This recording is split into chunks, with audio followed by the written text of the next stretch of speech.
ఒక్కడ సమాధానం చెప్పడు. ఊరిని చలరమరలుగా మాట్లాడే ప్రయత్నం, ఆయన మంత్రులు నాయకులు కారు కోతలు గుయ్యటం, పిచ్చి పిచ్చిగా మాట్లాడటం, ఈ ప్రయత్నాలు చేస్తున్నారు తప్ప వాస్తవాలు చెప్పేటటువంటి ప్రయత్నం చేయటం వల్ల, జగన్మోహన్ రెడ్డి గారు అడిగినటువంటి ప్రశ్నలకు సమాధానం చెప్పడం వల్ల నేను మనవి చేస్తున్నా.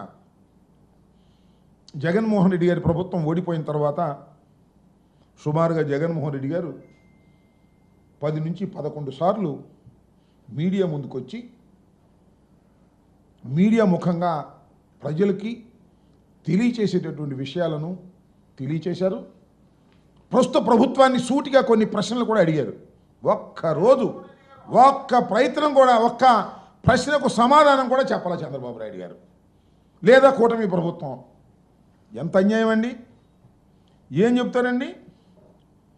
జగన్మోహన్ రెడ్డి గారి టైంలో 14 లక్షల కోట్ల రూపాయలు అప్పు చేశాడంటున్నారు. చివరకు చూస్తే మళ్ళీ ఆయనే 6 లక్షల కోట్లని బడ్జెట్లో పెట్టాడు. చెప్పే ప్రచారం వేరు, ప్రాక్టికాలిటీ వేరుగా కనిపిస్తున్నటువంటి పరిస్థితులు మనకు కనిపిస్తూ ఉన్నాయి. చాలా చిత్రం ఏంటంటే, జగన్మోహన్ రెడ్డి గారు మొన్న మీడియాలో కూడా అడిగారు, దానికి సమాధానమే చెప్పలేదు. రాష్ట్ర ఆదాయం తగ్గిపోయింది, ఇది ఫ్యాక్ట్. టోటల్గా రాష్ట్రానికి రావాల్సిన ఆదాయం 8 మాసాల్లో తగ్గిపోయింది. తగ్గిపోతే జిఎస్డిపి పెరిగిందని చూపిస్తాడు.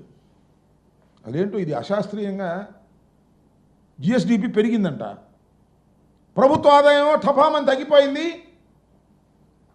జిఎస్డిపినేమో పెరిగిందని చూపిస్తాడు. ఎట్లా పెరిగిద్దా చెప్పబోయే దానికి సమాధానం చెప్పరు. కారు కోతలు కూసి మైకి ముందుకు వచ్చి కారు కోతలు కూసేటువంటి కార్యక్రమం రాసే పత్రికలు ఉన్నాయి కదా అని చెప్పేసి, ఈనాడు, ఆంధ్రజ్యోతి, అది ఇది ఏదో ఎల్లో మీడియా రాసేస్తున్నారు కదా అని మాట్లాడుతూ ఉన్నారు. నేను అడుగుతా ఉన్నా, బేసిక్గా ఒక ప్రశ్న అడుగుతా ఉన్నా. అయ్యా జగన్మోహన్ రెడ్డి గారు, అయ్యా కూటమి ప్రభుత్వ పెద్దలు, మైక్ ముందుకొచ్చి జగన్మోహన్ రెడ్డి గారికి సమాధానం చెప్పలేక కారు కూతలు కూస్తున్నటువంటి వ్యక్తులు, నోటికొచ్చినట్టుగా మాట్లాడుతున్నటువంటి మంత్రులు అడుగుతా ఉన్నా, ఏమండి మా హయాంలో 2.73 లక్షలు 2,73,00,000 జగన్మోహన్ రెడ్డి గారు సంక్షేమానికి బటన్ నొక్కి డైరెక్ట్గా వారి అకౌంట్లోకి వేశాం. There is no pilferage. ఎక్కడా కూడా అవినీతి లేదు, పైసా అడిగే ప్రశ్న లేదు, డైరెక్ట్గా వాళ్ళ అకౌంట్లోకి వేశాం. అయ్యా మీరు వచ్చారు కదా, చిత్రం ఏంటంటే జగన్మోహన్ రెడ్డి గారు దిగిపోయిన తర్వాత, చంద్రబాబు నాయుడు వచ్చిన తర్వాత 1.45 లక్షలు కోట్లు అప్పు చేశారు. ఎవరు? మన చంద్రబాబు నాయుడు గారు. చేసి ఏం చేసామా? బటన్ నొక్కామా?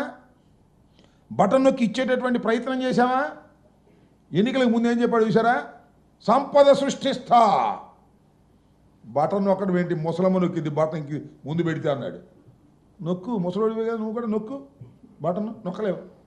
పోనీ నువ్వు ముసలోడు అయిపోయావు అనుకో, నీ కుమార్ చేత నొక్కించు, అది నొక్కలేవు.